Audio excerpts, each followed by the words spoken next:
What if I told you that over 2,500 years ago, an empire basically wrote the instruction manual for running the world? Well, that's exactly what we're going to talk about. The Persian Empire, a superpower that created the blueprint for how to control massive amounts of land and all kinds of different people. Okay, just to give you an idea of the scale we're talking about, picture an empire that stretched 1,500 miles across. That's like driving from New York City all the way to Denver. How on earth could one person possibly rule something that huge, especially in a time with no phones, no internet, nothing like that? It seems totally impossible, right? Well, the Persians figured it out. And it all starts with one guy, Cyrus the Great. Back in the 6th century BCE, he started out as just a local ruler, but in an incredibly short amount of time, he conquered a massive territory. The thing is, he wasn't your typical everyday conqueror. And this is what made him so different. You see, most kings back then would just storm in, wreck the place, and force everyone to worship their gods. But Cyrus, he did the exact opposite. He was famous for being merciful to the people he defeated. He let them keep their own traditions, their own religions. And why would he do that?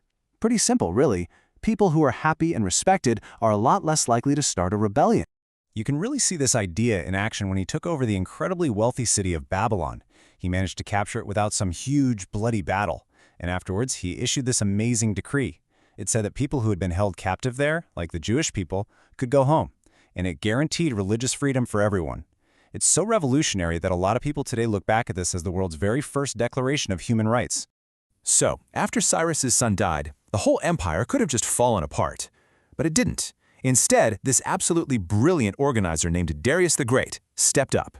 Now, he wasn't the next in line to the throne, but he was exactly who the empire needed to turn it from just a collection of conquered lands into a stable, unified superpower. So, how did he pull it off? Well, Darius's real genius wasn't winning battles, it was organization.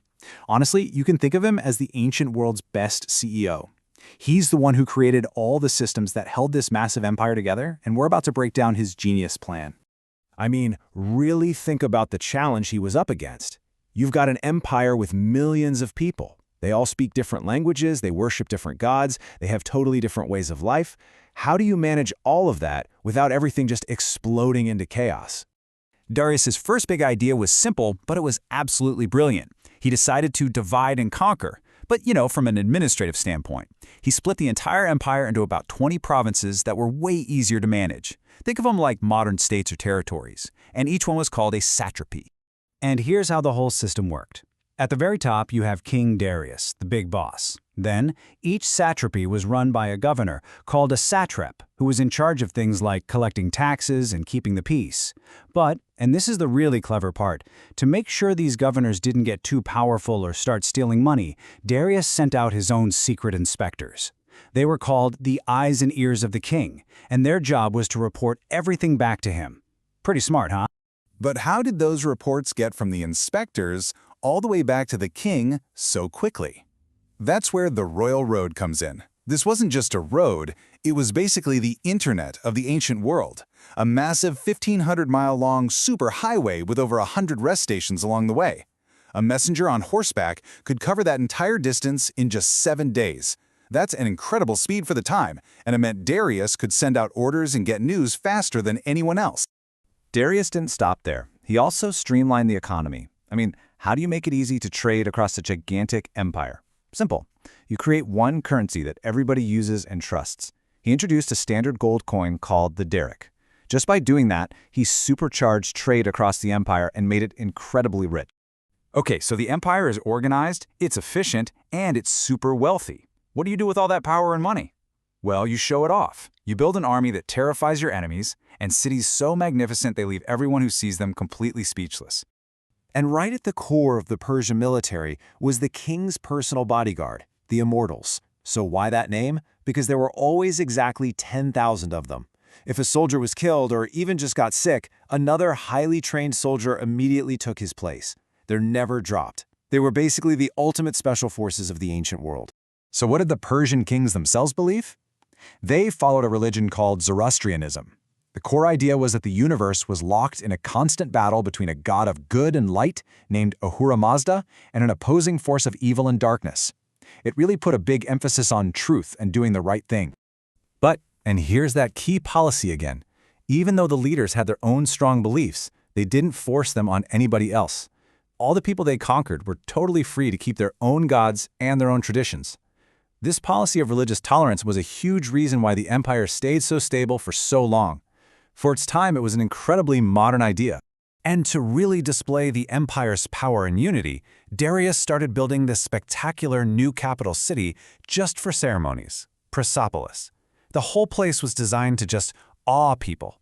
To give you an idea, the stone columns in the main halls were over 60 feet tall. That is taller than a 5-story building. Imagine walking into that. People from all across the empire would come here to bring gifts, showing just how vast and powerful the Persian king truly was. So as you can see, the Persian Empire wasn't just about taking over land with brute force. It was about creating a system. And those systems, those big ideas, ended up having a massive, long-lasting impact on the rest of world history. So here's the whole journey in a nutshell. You have Cyrus the Great, who founds the empire. Then Darius the Great comes along and organizes it. Eventually, it gets into a huge conflict with the Greek city-states. You've probably heard of the Persian Wars. That kind of marked the beginning of a slow decline, and about 150 years later, the whole thing was conquered by Alexander the Great. But even after the empire itself was gone, its ideas lived on.